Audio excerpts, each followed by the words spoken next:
صحابہ کی اور ہماری زندگی میں جو بنیادی فرق ہے وہ سنت کو سنت سمجھ کر اس پر جان نچھاور کرتے اور ہم سنت کو سنت سمجھ کر چھوڑ دیتے ہیں کہ یہ تو سنت ہے، فرض اور واجب نہیں۔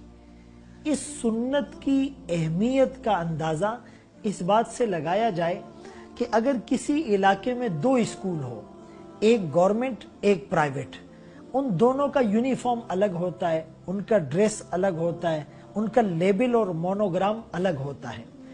ایک اسکول کا بچہ دوسرے اسکول کا یونیفارم پہن کر اگر اپنے اسکول جائے گا تو اس کو گیٹ پر روک لیا جائے گا، اور روکنے والا پرنسپل نہیں ہوگا، ہیڈ ماسٹر نہیں ہوگا، اس کا ٹیچر نہیں ہوگا، وہ چوکیدار ہوگا کہ تم اس یونیفارم میں آ رہے ہو، یہ ہمارا نہیں، شرٹ ہماری نہیں، پینٹ ہماری نہیں، کوٹ اور ٹائی ہماری نہیں، لیبل مونوگرام اور سٹگما ہمارا نہیں، اس کو الاؤ نہیں کیا جائے گا۔ خدا نخواستہ کل قیامت کے دن اگر ہمیں بھی فرشتے روک لے کہ بھائی تمہارے چہرے پر سنت نہیں، یہ لباس نبی کا نہیں، یہ صورت سیرت کردار گفتار عادات اطوار تہذیب تمدن عبادات کچھ بھی نبی کا نہیں، اس پر مہر اور لیبل لگا ہوا نہیں۔ جیسے سلاٹر ہاؤس والے پولیس جب ان کی گاڑیوں کو روکے تو وہ اپنی سٹیمپ دکھاتے ہیں کہ اس گوشت پر ہماری سٹیمپ لگی ہوئی ہے تو انہیں چھوڑ دیا جاتا ہے۔ اسی طرح سنت کی مہر اور سنت کی لیبل لگی ہوگی تو اعمال شرف قبولیت پائیں گے، ورنہ اسے ریجیکٹ کر دیا جائے گا۔ فرمائے کل بدعت ضلالہ وکل ضلالۃ فی النار۔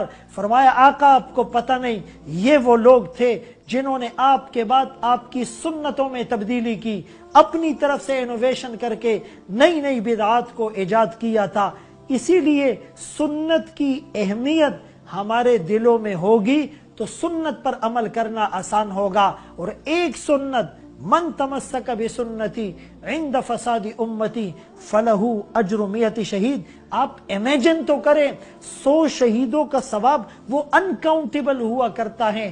ایک سنت پر مضبوطی سے عمل کر لینا، خصوصاً اس پرفتن اور پر اشوب دور میں، آپ کو اتنی اچھی نیکیاں، اتنا ہائیسٹ ایوارڈ یہ ایک سنت دلا سکتی ہے۔ اسی لیے سنت کی اہمیت کو اپنے دلوں میں اجاگر کیجئے، سنت پر عمل کر کے رسول اللہ صلی اللہ علیہ وسلم کا محبوب بن جائیں، نقش قدم نبی کے ہے جنت کے راستے، اللہ سے ملاتے ہیں سنت کے راستے۔